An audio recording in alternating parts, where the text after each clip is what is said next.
স্বৈরাচারী শাসন আমলে দেশের পুলিশকে দলীয় বাহিনীতে পরিণত করেছিল বলে অভিযোগ করেছেন অন্তর্বর্তীকালীন সরকারের প্রধান উপদেষ্টা ডক্টর মোহাম্মদ ইউনূস। তিনি বলেন, অবৈধ ও অন্যায় আদেশ পালন করতে গিয়ে পুলিশ বরাবর জনরোষের মুখোমুখি হয়েছে এবং অনেক সৎ সদস্যকে এর মূল্য দিতে হয়েছে। রাজধানীর রাজারবাগ পুলিশ অডিটোরিয়ামে 3 দিনব্যাপী পুলিশ সপ্তাহ 2025-এর উদ্বোধনী অনুষ্ঠানে মঙ্গলবার প্রধান অতিথির বক্তব্যে তিনি একথা বলেন। ডক্টর ইউনূস বলেন, 15 বছরে পুলিশকে দলীয় বাহিনীতে রূপান্তর করা হয়েছিল। আজ আমাদের লক্ষ্য হচ্ছে সেই আস্থার জায়গায় ফিরে যাওয়া, যেখানে পুলিশ মানুষের নিরাপত্তার প্রতীক হয়ে উঠবে। বিগত 16 বছরে পুলিশ জনগণের মধ্যে যে দূরত্ব সৃষ্টি হয়েছে, সেই দূরত্ব কমিয়ে আনা, পুলিশ বাহিনীর প্রতি মানুষের আস্থা ফিরিয়ে আনা। আমি বলবো এটা কঠিন না।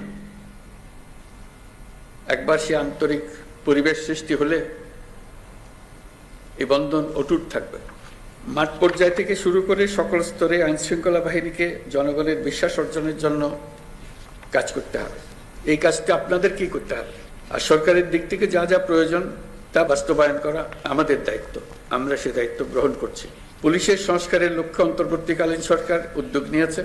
তৃণমূল পর্যায়ে কর্মরত পুলিশ সদস্যদের কল্যাণে কয়েকটি বিষয়ে দ্রুত ব্যবস্থা নেওয়া গেছে।